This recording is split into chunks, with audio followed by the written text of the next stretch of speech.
జగన్ దగ్గర ఉన్నటువంటి ఒక అలవాటు ఏంటంటే ఆయన దగ్గర ఉండే సిబ్బంది చెప్తూ ఉంటారు, ఏది ఇట్లా మాట్లాడేయండి సార్, దీని మీద మాట్లాడేయండి సార్ అంటే ఎట్ట పడితే అట్ట మనం మాట్లాడకూడదబ్బా, ఆ కాగితాలు పట్టురండి అని చెప్తారట.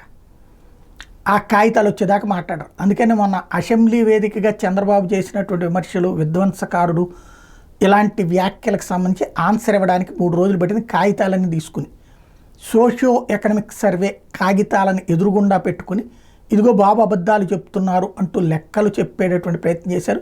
చంద్రబాబు దిగిపోయే నాటికి అప్పులు తనకిచ్చిన వారసత్వం ఎంత, తర్వాత తనొచ్చాక చేసిన వారసత్వం ఎంత, ఈ లెక్కలన్నీ చెప్పుకొచ్చారు. అది కాకుండా గ్రోత్ రేటు అలాగే ఇండస్ట్రీస్కి ఇవన్నీ కూడా అబద్ధాలే చెప్పుకొచ్చారు.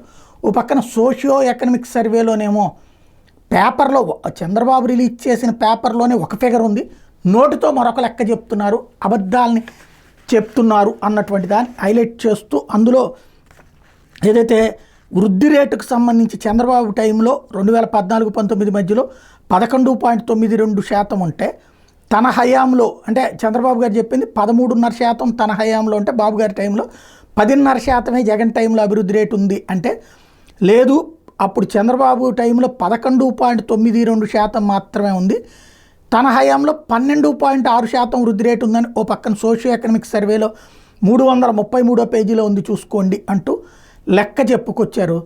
అదే సందర్భంలో అన్నీ కూడా ఇండస్ట్రియల్ గ్రోత్ కానీ ఇవన్నీ కూడా వాస్తవాలు ఓ పక్కన సోషియో ఎకనామిక్ సర్వేలో ఒక లెక్క ఇచ్చి విడిగా మరొక అబద్ధాలు ప్రసంగాల్లో చెప్పుకొచ్చారు అన్నటువంటి మాట.